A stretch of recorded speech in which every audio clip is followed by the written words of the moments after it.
Hashtag the Council's mockery, the Great Council Chamber of Zirian Prime buzzed with the chittering laughter of a dozen alien species. Ambassador Zethkar of the Vorthak Empire leaned back in his crystalline chair, his four arms gesturing dismissively at the holographic display showing primitive human weaponry. These are their instruments of war. His translator converted his amused clicks into standard galactic. Metal tubes that propel tiny projectiles? How wonderfully primitive. The display showed various human weapons, assault rifles, tanks, artillery pieces, and fighter jets. To the assembled council members representing civilizations that had mastered plasma manipulation, gravity wells, and molecular disruptors, the human arsenal looked like museum pieces. Admiral Thal of the Hegemony Navy, her scales shimmering with barely contained mirth, pointed one of her 6 claws at the screen. Look at this one. She highlighted a sniper rifle. They actually aim these manually. No quantum targeting, no neural interface, just looking through a tube with glass in it. The chamber erupted in fresh waves of laughter. The Keth delegates' tentacles writhed with amusement, while the insectoid Zephyrians clicked their mandibles in what passed for chuckling among their kind. High Counselor Velthara, an ancient being whose species had transcended physical form millennia ago, materialized her energy body into a more solid state to address the assembly. The humans have requested membership in the Galactic Defense Coalition. They claim their military can contribute meaningfully to our forces. Contribute. Zitkarst Lefter Intensified. What do they possibly offer? Their largest weapons barely register on our threat assessment scales. A single Vorthak battlecruiser could level their entire homeworld. The human delegation sat in uncomfortable silence at the far end of the chamber. Ambassador Sarek Chun, a veteran diplomat who had spent 3 years learning alien customs and languages, felt heat rise in her cheeks. Beside her, General Marcus Rodriguez maintained his stoic expression, though his jaw tightened almost imperceptibly. Perhaps, suggested the ethereal representative, its voice like whispers in the wind, we should demonstrate the difference in our capabilities. It would be educational. The suggestion was taken up with enthusiasm. Within minutes, the council had arranged for a military demonstration on the nearby moon of Zirian 7. The humans would be allowed to show their weapons, followed by a display of proper galactic military technology. 3 days later, the moon's surface had been converted into a vast testing ground. Targets of various materials, metal alloys, energy shields, and synthetic compounds dotted the landscape. Observation platforms hovered at safe distances, filled with alien dignitaries eager to witness what they expected to be an amusing display of human inadequacy. The human contingent had arrived with a small transport ship carrying their demonstration equipment. General Rodriguez supervised the setup personally, his weathered face giving nothing away as alien observers pointed and whispered among themselves. Their weapons are so simple, commented a Zephyrian military analyst, its compound eyes reflecting the harsh light of Zirian's star. No energy cascades, no quantum fluctuations, just chemical explosions pushing metal through the air. The first phase began with standard human infantry weapons. Marines demonstrated assault rifles, machine guns, and rocket launchers against various targets. The alien audience watched with polite interest, the way one might observe a historical reenactment. The weapons performed adequately, punching holes in metal targets and creating respectable explosions. But compared to the alien observers' own weapons that could vaporize matter at the molecular level or tear holes in space-time itself, the human display seemed quaint. Interesting historical curiosity, murmured Admiral Thal to her aide. I wonder if they still use wheeled vehicles, too. The second phase showcased human heavy weapons and vehicles. Tanks fired their main guns, artillery pieces lobbed shells across the testing range, and fighter jets screamed overhead, dropping precision munitions. The destruction was more impressive, but still failed to wow an audience accustomed to weapons that could crack planets. General Rodriguez watched the alien reactions carefully. He had expected this response. The weapons they were displaying weren't meant to impress these beings who commanded forces beyond human comprehension. This demonstration served a different purpose entirely. Is that all? High Counselor Velthara inquired after the jets completed their bombing run. We appreciate the historical demonstration, but surely this cannot be the extent of human military capability? There is one more demonstration, General Rodriguez replied calmly. A precision weapons test. He gestured toward a figure who had remained in the shadows of the human position throughout the earlier demonstrations. Staff Sergeant Elena Vasquez stepped forward, carrying what appeared to be one of the primitive sniper rifles the Council had mocked days earlier. The aliens barely glanced at her. Another human with another crude weapon. Several delegates had already begun discussing the upcoming alien weapons demonstration among themselves. "What is the target for this test?" asked Ambassador Zethkar with barely concealed boredom. General Rodriguez pointed to a target on the horizon, barely visible even to the enhanced optics of most alien species. The distance indicator on their instruments read an impossible number, 3.8 kilometers. "That's quite far," admitted Admiral KYRXthal. "But surely you don't expect to hit anything meaningful at that range with such primitive equipment?" "The target isn't the large structure," Rodriguez clarified. "It's the coin sitting on top of it." The aliens focused their instruments and enhanced vision on the distant target. Indeed, there was a small metallic disc, a human coin, balanced precariously on the edge of what appeared to be a communications antenna. Laughter rippled through the observation platforms once again. The target was not only impossibly distant, but impossibly small. Even their own advanced weapons would struggle with such precision at that range, and they had targeting computers that could calculate quantum trajectories. Staff Sergeant Vasquez settled into her firing position with the methodical precision of someone who had performed this ritual thousands of times. She made minute adjustments to her scope, checking wind indicators that meant nothing to the watching aliens. To them, her preparations looked like an elaborate ceremony preceding inevitable failure. The rifle was a Barrett M82A1, a weapon designed in the late 20th century and refined over decades of use. To the galactic observers, it was a museum piece. To Elena Vasquez, it was an extension of her will. She controlled her breathing, feeling the rhythm of her heartbeat. The scope's crosshairs settled on the distant coin, accounting for wind drift, gravity drop, and the Coriolis effect, variables that no computer calculated for her, knowledge earned through years of training and thousands of rounds downrange. The chamber fell silent as she prepared to fire.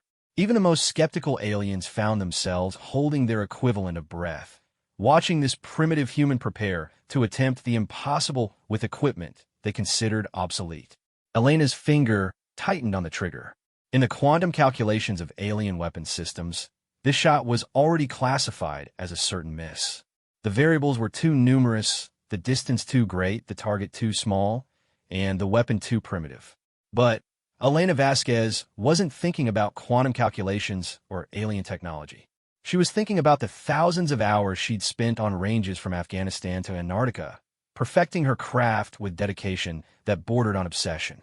She exhaled slowly and squeezed the trigger.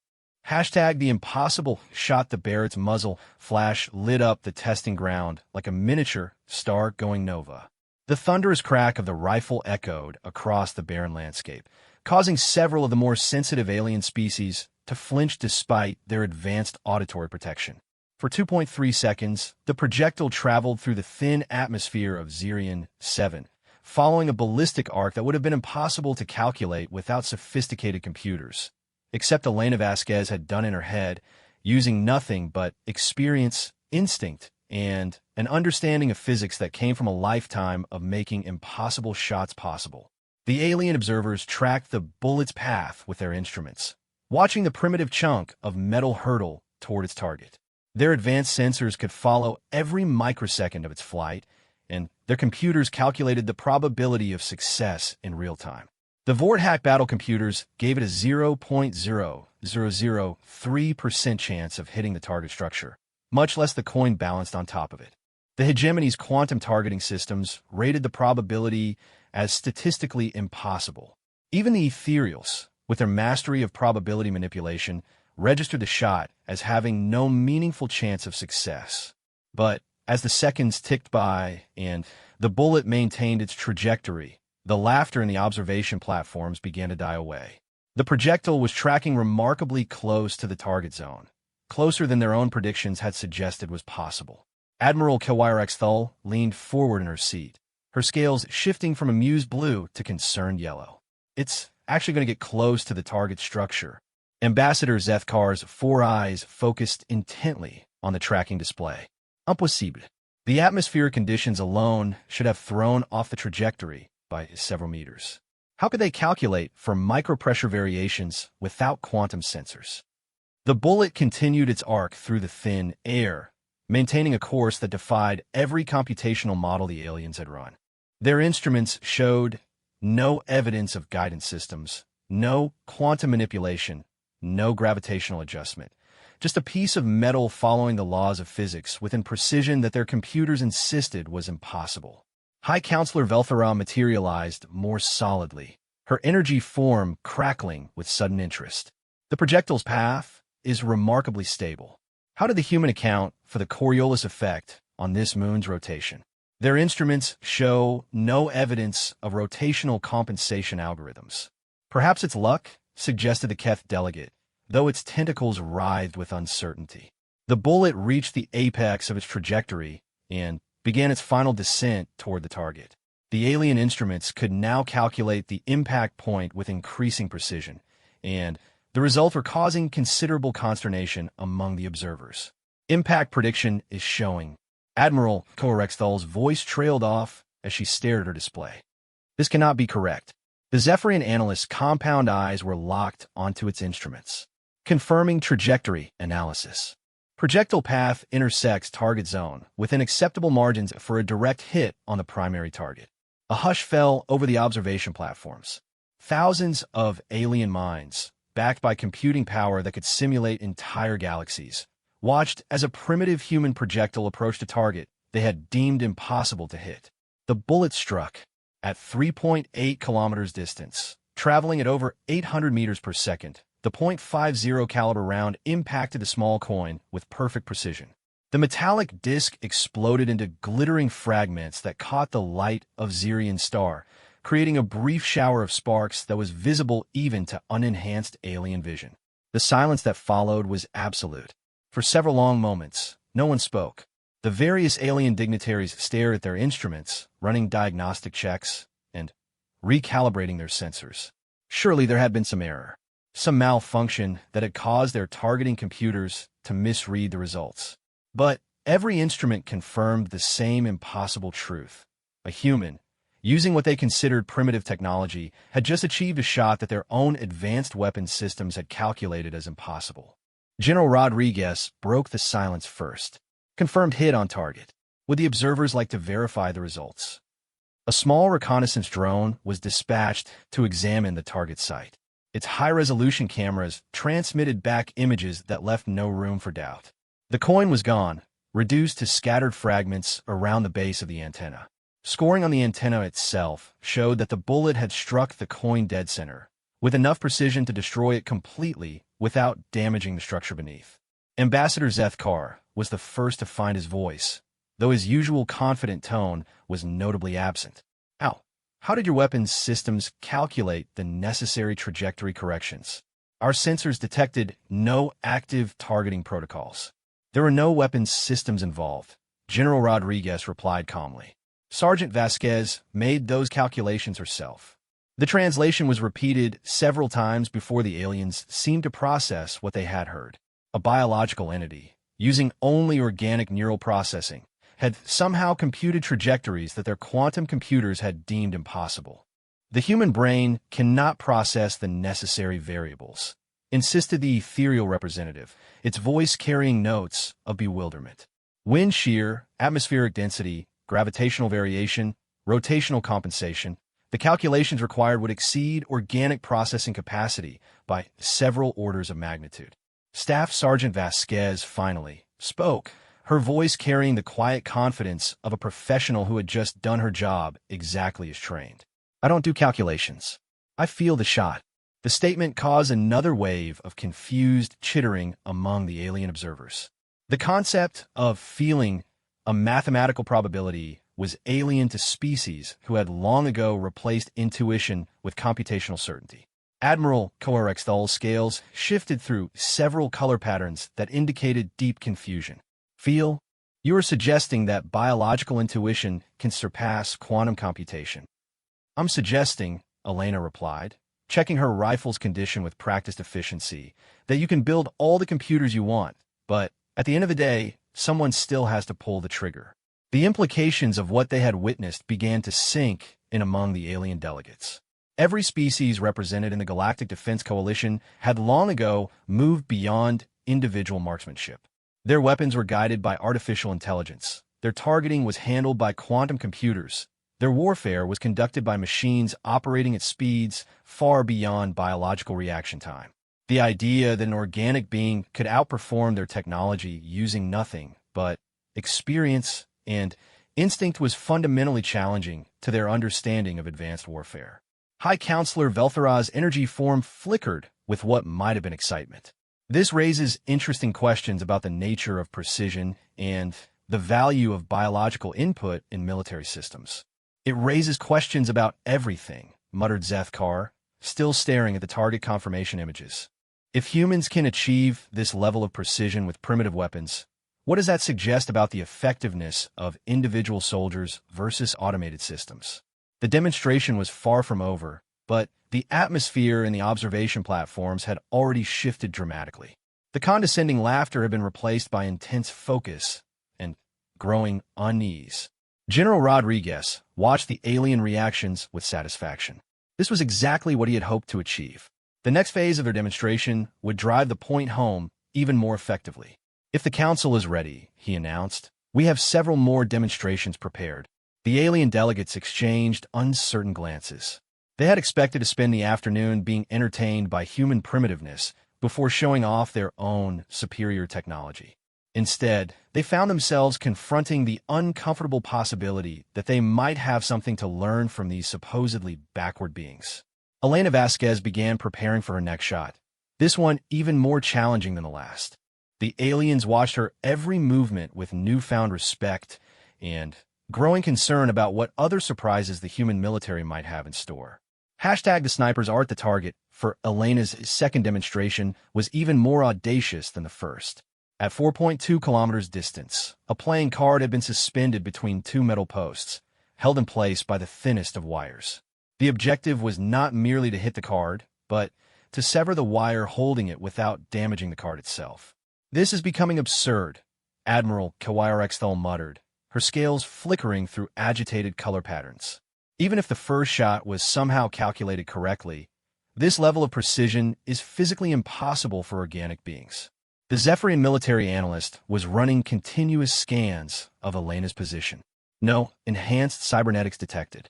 No neural implants. No quantum targeting interfaces. Purely biological nervous system with no technological augmentation whatsoever. Ambassador Zethkar had abandoned his earlier dismissive posture and was leaning forward intently. There must be some form of technological assistance we're not detecting. Perhaps microscopic targeting computers? Genetic modification? Some form of external guidance system? But their most sophisticated sensors confirmed what their eyes could see. Staff Sergeant Elena Vasquez was entirely human, using a rifle that was entirely mechanical, preparing to attempt a shot that their computers calculated had even less probability of success than the first. Elena settled into her firing position with the same methodical precision as before. She studied the target through her scope, noting the barely perceptible movement of the card in the light breeze that swept across Zirian 7's surface. The watching aliens couldn't understand what she was seeing. To them, the target appeared static. Their instruments detected no significant atmospheric disturbance that would affect projectile flight. But Elena was reading signs that no computer could quantify.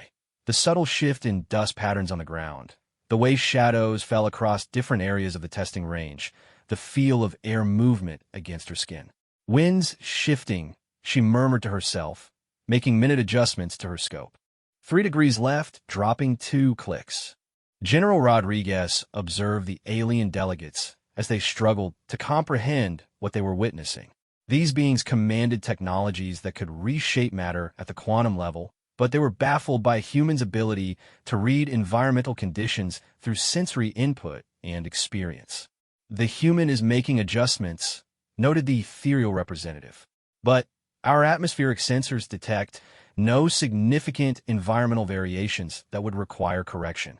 She's reading micro patterns that your instruments can't detect, Rodriguez explained. Years of experience have taught her to recognize atmospheric conditions through subtle cues that your technology doesn't monitor.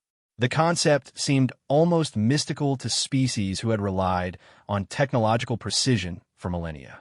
The idea that biological senses, honed through practice and experience, could detect patterns that escaped their sophisticated instruments challenged their fundamental understanding of how accurate targeting should work. Elena's preparation ritual continued with the same unhurried precision. She controlled her breathing, feeling her heart rate settle into the steady rhythm that marked her optimal firing condition.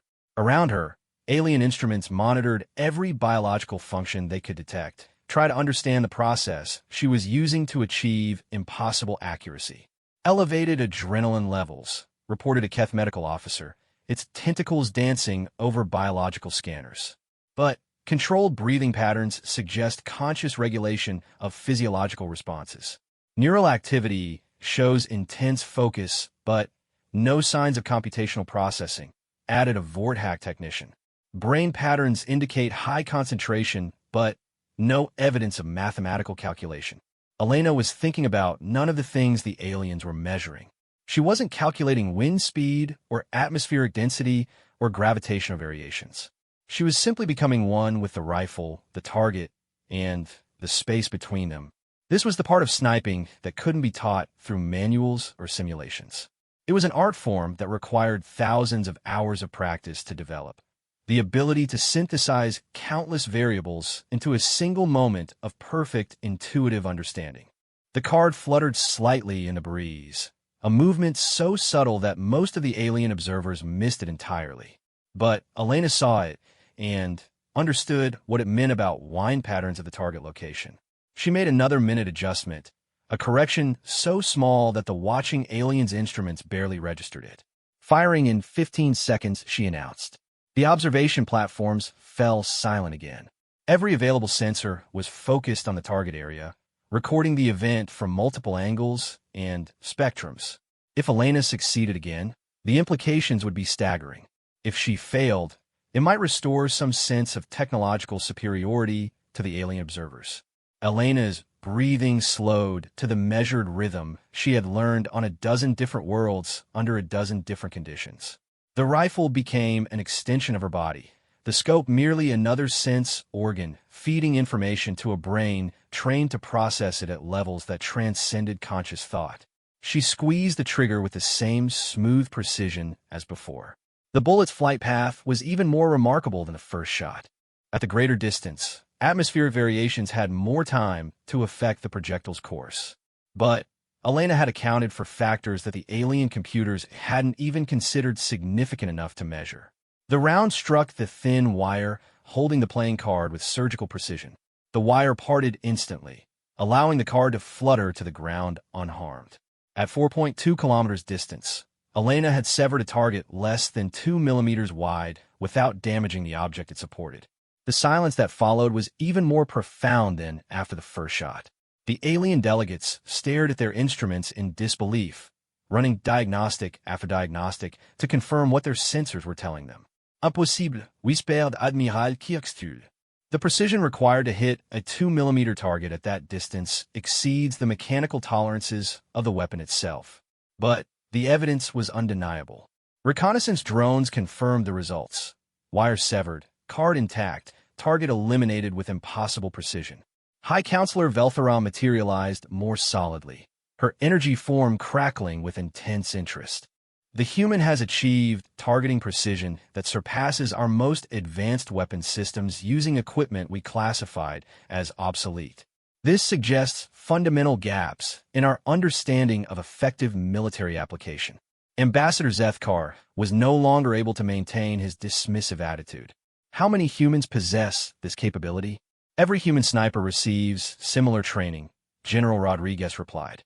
Some are more gifted than others, but the basic principles can be taught to any soldier with sufficient dedication and practice time.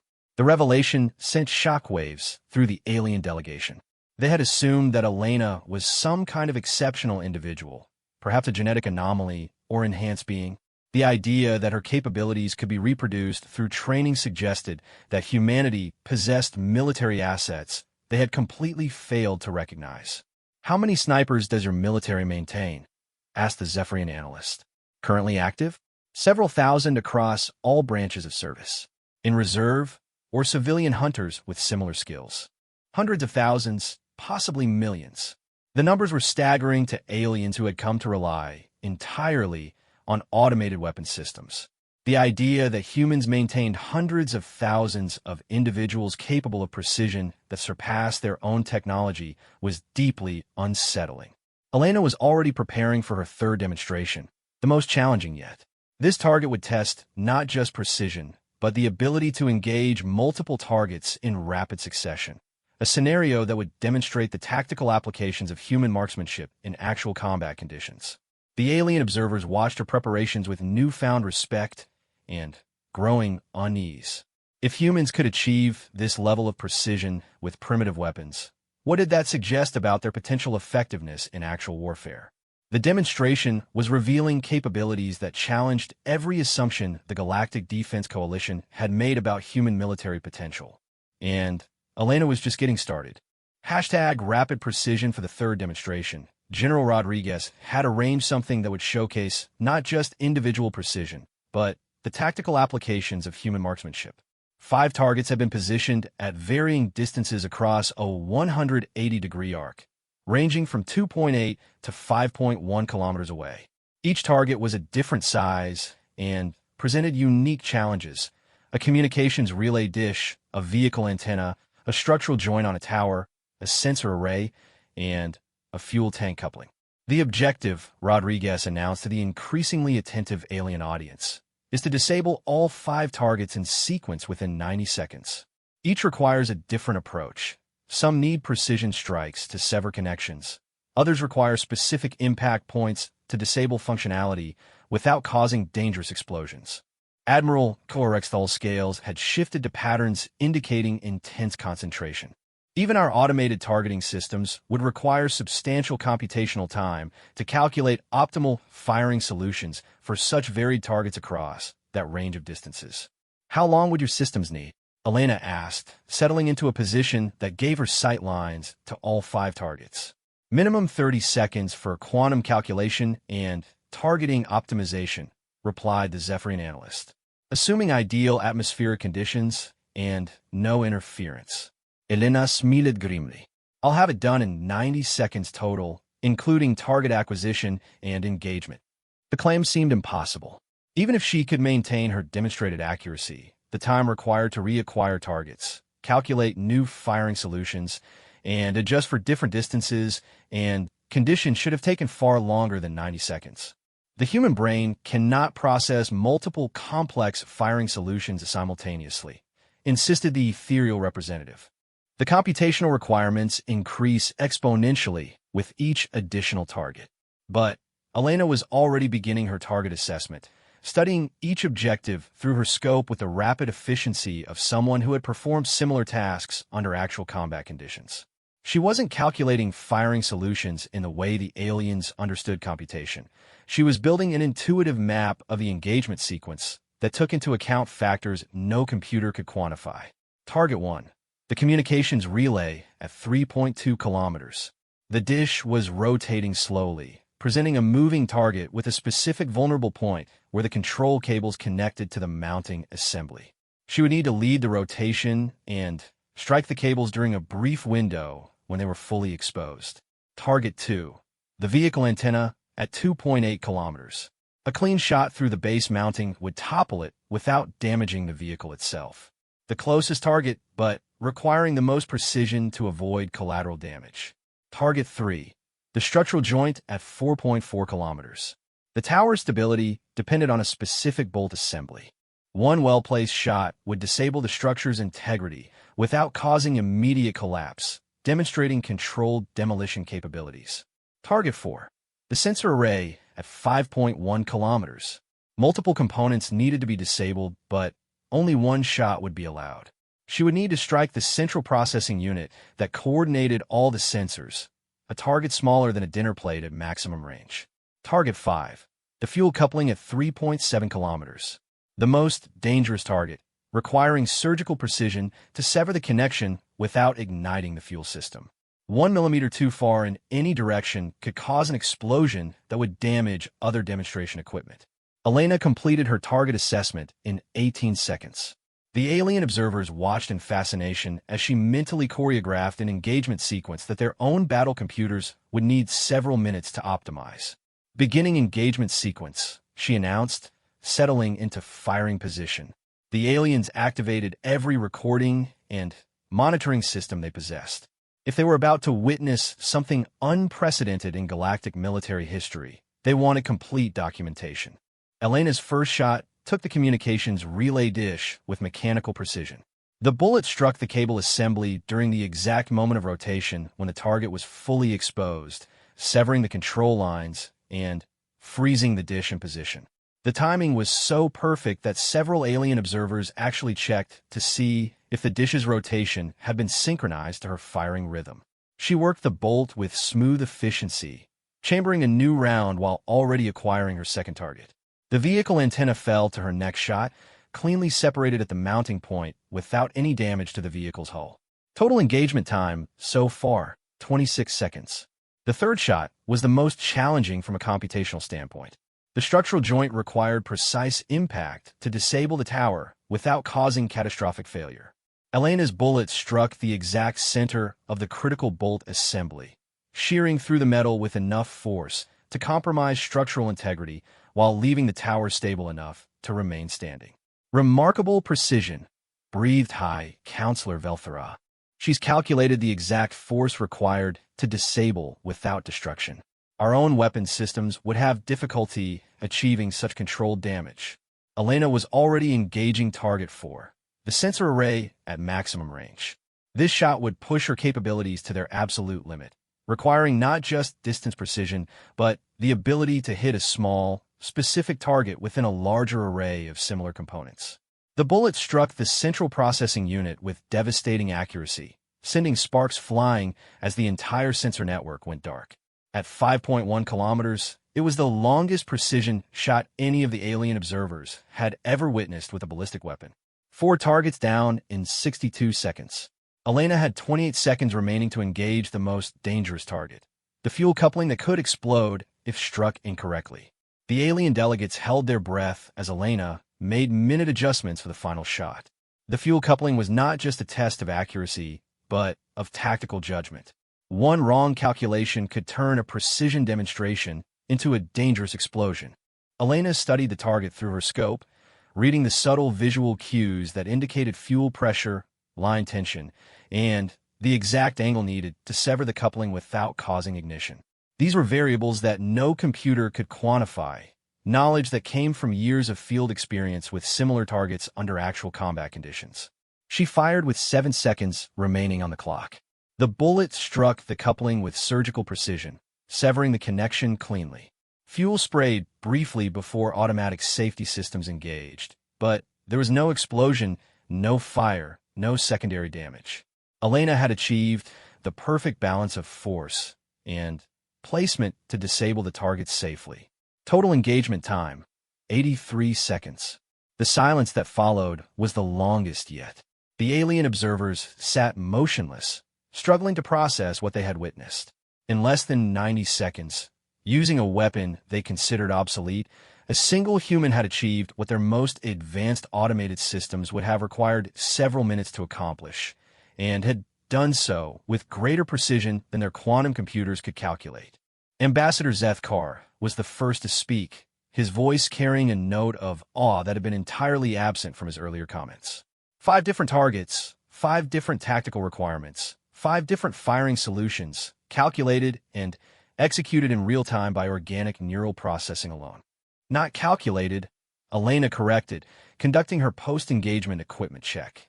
Felt, understood, executed through experience and training.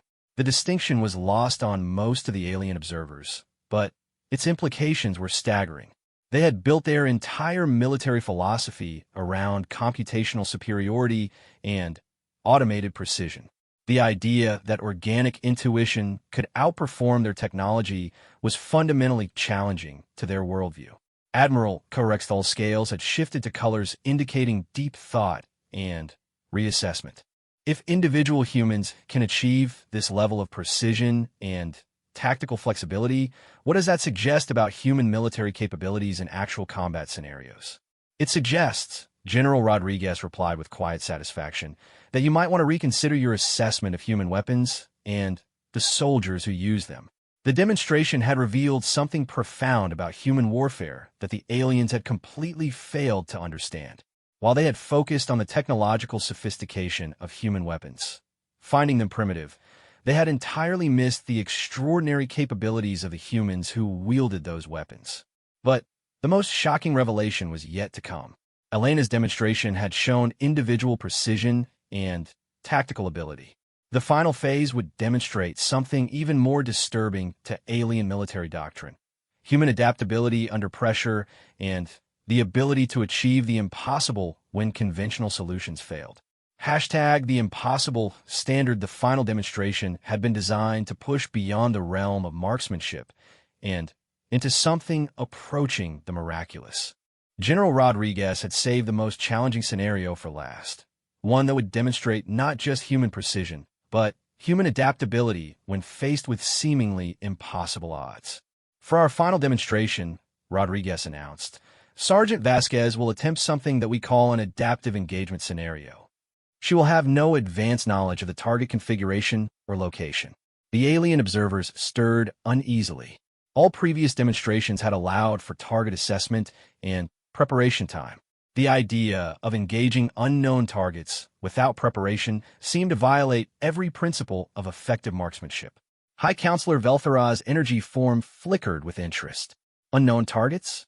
How can optimal firing solutions be calculated without advanced reconnaissance? They can't be calculated, Rodriguez replied. They have to be improvised. A hover platform lifted off from the far end of the testing ground, carrying a sealed container that had been prepared in advance by alien technicians. The contents were unknown to all humans present, a challenge designed by the skeptical alien observers themselves. Admiral Corexthal had personally overseen the challenge preparation. We have created a scenario that requires the engagement of multiple small targets in a specific sequence to achieve the objective. The targets are concealed within the container and will only be revealed when it opens. Some targets must be hit, others must be avoided to prevent mission failure. The container settled into position at 3.9 kilometers distance. Elena would have no opportunity for advanced scouting, no time for careful calculation, and no second chances. When the container opened, she would have exactly 60 seconds to assess the situation and engage the correct targets in the proper sequence. This exceeds the parameters of possible human performance, declared the Zephyrian analyst. Optimal target engagement requires computational analysis to determine firing sequence and precision placement. Organic neural processing cannot perform such complex real-time optimization. Elena checked her rifle one final time and settled into position. She had no idea what she was about to face, but her training had prepared her for exactly this kind of scenario. Combat rarely offered the luxury of perfect intelligence or ideal conditions. Container opening in 10 seconds, announced Rodriguez. The alien observers activated every recording system they possessed. They had designed this challenge to be impossible, a scenario that would finally demonstrate the limitations of human capability and restore some sense of technological superiority. The container opened with mechanical precision, revealing a complex arrangement that made the alien delegates gasp with recognition. Inside was a miniaturized replica of a Vorthack battle station's critical systems, communication arrays, power couplings, life support nodes, and weapon control circuits, all arranged in a tangled maze of connections and components. The objective, Admiral Corexthal explained with obvious satisfaction, is to disable the weapon systems without damaging life support or causing a reactor breach. In our own military exercises, this requires detailed analysis and precisely sequenced targeting to avoid catastrophic failure. The challenge was fiendish in its complexity. 7 weapon control circuits needed to be severed, but they were positioned adjacent to critical life support systems. 5 power couplings required disabling, but 2 of them regulated reactor stability and could not be damaged. The communication arrays had to remain functional to prevent automatic weapon activation. Elena studied the maze of targets through her scope, her mind rapidly processing the three-dimensional puzzle spread before her. She had never seen Vorthack technology before, but the basic principles of military systems design were universal. Weapon circuits would be heavily shielded, life support would have redundant pathways, and reactor controls would be positioned for maximum protection. Assessment time, 15 seconds, she murmured to herself, identifying the target priorities with startling speed. The aliens watched in fascination as Elena's gaze swept across the complex arrangement. Their own military engineers required detailed schematics and computer analysis to understand Vorthack system layouts. The idea that she could decipher the configuration through visual inspection alone seemed impossible. Beginning engagement sequence, Elena announced after 22 seconds of assessment. Her first shot took out a weapon control circuit with surgical precision, severing the connection without damaging the adjacent life support relay. The aliens checked their monitors. She had somehow identified the exact junction point that would disable the weapon without affecting other systems. The second shot was even more impressive. Elena hit a power coupling through a gap barely wider than her bullet, threading the projectile between critical components to strike her intended target. The precision required to navigate that maze of equipment was staggering. How was she identifying system priorities without technical documentation? Demanded the Keth military advisor. Vorthack technology is classified. She cannot possibly understand the circuit relationships. But Elena was reading the system layout through principles that transcended specific technology. The arrangement of components, the relative positioning of circuits, the obvious importance given to certain connections through their protective placement. All of these told a story that any experienced soldier could interpret. Shot 3 and 4 came in rapid succession, disabling weapon systems with mechanical precision. Elena was working faster than the alien observers could track, engaging targets with confidence that suggested intimate knowledge of a system layout. She's treating it like a universal puzzle, General Rodriguez observed quietly. All military systems follow similar design principles. Critical functions are protected, backup systems are separated from primaries, and weapon circuits are isolated from life support. She's reading those principles, not the specific technology. The fifth shot demonstrated this understanding perfectly. Elena hit a power coupling that the alien designers had positioned as a trap. It appeared to be a weapon system control, but was actually a life support regulator. Instead of falling into the trap, she identified its true function and struck the actual weapon control circuit hidden behind it. Impossible, Brig Ambassador Zitkar. She identified the deception without any knowledge of our system architecture. Elena's final 2 shots completed the objective with devastating efficiency. 7 weapon systems disabled, life support intact, reactor controls undamaged, communication systems functional. She had solved a puzzle that challenged even alien engineers who had designed similar systems. Total engagement time, 53 seconds. The container's diagnostic systems confirmed perfect mission completion. Every weapon system was disabled, all critical functions remained operational, and no secondary damage had occurred. Elena had achieved flawless execution of a task that alien military doctrine considered impossible for individual organic beings to accomplish. The silence that followed was profound and lasting. The alien delegates sat motionless, struggling to process the implications of what they had witnessed. A human soldier, using primitive weapons and organic intelligence alone, had outperformed their most advanced military systems in every meaningful category. High Counselor Veltharaz's energy form crackled with an intensity that indicated fundamental reassessment of long-held beliefs. The human has demonstrated capabilities that challenge our basic understanding of effective military doctrine. She has demonstrated, Admiral Kawarexthal said slowly, that individual skill and adaptability can surpass automated precision in complex tactical scenarios. Ambassador Zethkar's earlier arrogance had been completely replaced by thoughtful respect. We have been evaluating human military capability based on technology alone. We failed to account for the quality of the soldiers who use that technology. Elena stood and began breaking down her equipment with the same methodical precision she had shown throughout the demonstrations. To her, she had simply done her job, the job she had been trained to do under any conditions, against any target, with whatever tools were available. The Galactic Defense Coalition, General Rodriguez said into the continuing silence, has been looking for technological solutions to military challenges. Humanity offers something different, soldiers who can think, adapt, and overcome obstacles that no computer can anticipate. The implications were staggering. The aliens had built their military doctrine around technological superiority and automated precision. But they had just witnessed demonstrations that suggested human adaptability and individual skill could be more valuable than technological sophistication. How many soldiers like Sergeant Vasquez does humanity possess? Asked High Counselor Velthera. Hundreds of thousands, Rodriguez replied. And we can train more. The alien delegates exchanged glances filled with new understanding. They had come to this demonstration expecting to be entertained by human primitiveness. Instead, they had discovered that humanity possessed military capabilities they had never imagined, not through superior technology, but through superior soldiers. The vote on human membership in the Galactic Defense Coalition, previously expected to be a polite rejection, would now require serious reconsideration. The aliens were beginning to understand that in their quest for technological perfection, they might have forgotten the irreplaceable value of the warrior's art. Elena Vasquez finished packing her rifle and looked up at the alien observers with quiet satisfaction.